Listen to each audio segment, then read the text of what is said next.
To fight or to pray? To pray or to fight? What color is prayer? If you ask, everyone has a reference point or color to stand in.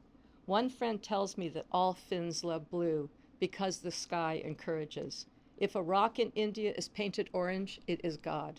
Egyptian houses indicate faith in perceptive, juice, green outer skirts. These things refer and cross into the delicacy of being able to believe.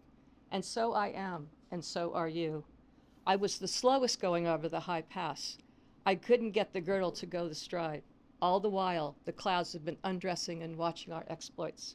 Ground maneuvers happen, the opposite of cleansing, and where nothing is routine. Indian clouds feel older than others, perhaps more patient, kind, gesturing as they pass for a profile, an animal, a trick. Something conflated from astrology, things we remember in their own time. Grasping a baby's finger as a new parent, forgetting the life that came before, and then it is to fight or to pray, and in what color. Um, because basically I think almost everybody is writing about love in one way, shape, or form all the time. I'm going to read something because Jack happens to be here tonight, and this is in the book. It's called He Has Always Been a Bird, A History of Motherhood Finished. My eyes are dark walnuts, no one to care and fend for. One night, the package of him flies away on a plane to his first separate home west.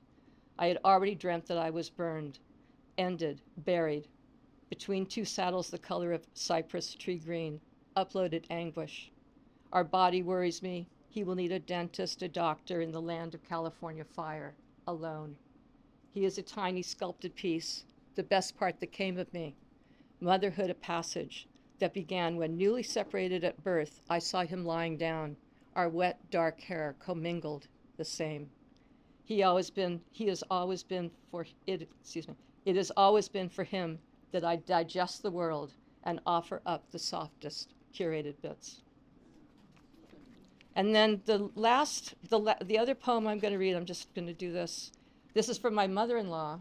And my mother-in-law was an amazing woman. She's now in her 90s and not well. But my mother-in-law was one of those people in the 50s who would do audition tapes so that the directors could see a celebrity before going for a screen test. And she knew all the biggies in Hollywood. She was the daughter of a famous Western star. And it's dedicated to my sister-in-law and to research. My mother-in-law's shower. I offered to wash her, as did her daughter and daughter-in-law. Her breasts had survived breastfeeding and cancer. Those soft cascades of flesh, which terraced to her stomach, were now deflated, babyless arms. Her former self was erect with straight toes, different from now. Her character had been softened to empty places. Something came and stole her mind. Her late husband's voice used to calm her. She is in and out. Phases of the moon and sea pull her to look at herself gently on the inside.